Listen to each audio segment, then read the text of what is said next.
ជីវិតមនុស្សដើរលើផ្លូវវែងជីវិតមនុស្សដើរលើផ្លូវវែងពេលខ្លះរីករាយពេលខ្លាំងឯកាមនុស្សជុំវិញមិននៅជាមួយយើងគ្រប់ពេលចុងក្រោយមានតែខ្លួនឯងដែលយល់ចិត្តធ្លាប់ដួលធ្លាប់ឈឺដោយសារបញ្ហាធ្លាប់ស្រង់ទឹកភ្នែកដោយគ្មានអ្នកជួយតែបេះដូងប្រាប់ឲ្យខ្ញុំបន្តទៅព្រោះសេចក្តីសង្ឃឹមនៅតែមានខ្លួនទីប៉ុនខ្លួនកុំខ្លាចភ្លើងឆ្ងាយទោះបីថ្ងៃនេះនៅឯក៏ដែរកម្លាំងចិត្តនៅក្នុងបេះដូងនឹងនាំឲ្យយើងឈានដល់គោលដៅខ្លួនទីប៉ុនខ្លួនកុំបងសូបិនទោះជួបឈូភ្លៀងក៏ត្រូវតែហ៊ានជឿលើខ្លួនឯងឲ្យបានរឹងមាំថ្ងៃមួយប៉ុនលឺនឹងចែងចាំងមេឃងងឹតមិននៅជារៀងរហូតព្រះអាទិត្យនឹងរាំងមកវិញព្រះអាទិត្យនឹងរាំងមកវិញ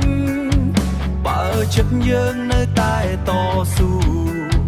ជីវិតនឹងមានន័យស្រស់ស្អាតខ្លួនទីប៉ុនខ្លួនកុំខ្លាចភ្លើងឆ្ងាយទោះបីថ្ងៃនេះនៅឯក៏ដែរកម្លាំងចិត្តនៅក្នុងបេះដូងនឹងនាំឲ្យយើងឈានដល់គោលដៅនឹងឲ្យយើងឈានដល់គោលដៅ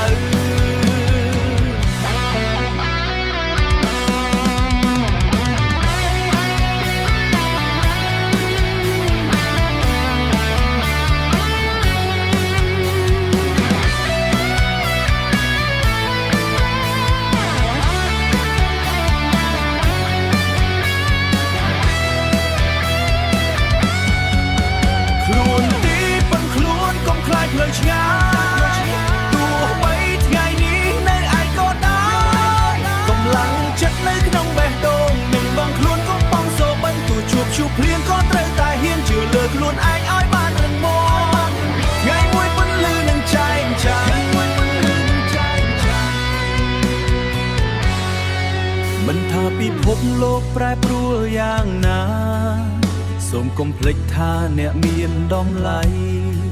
ពឹងលើខ្លួនឯងមុខដោយមោទនភាព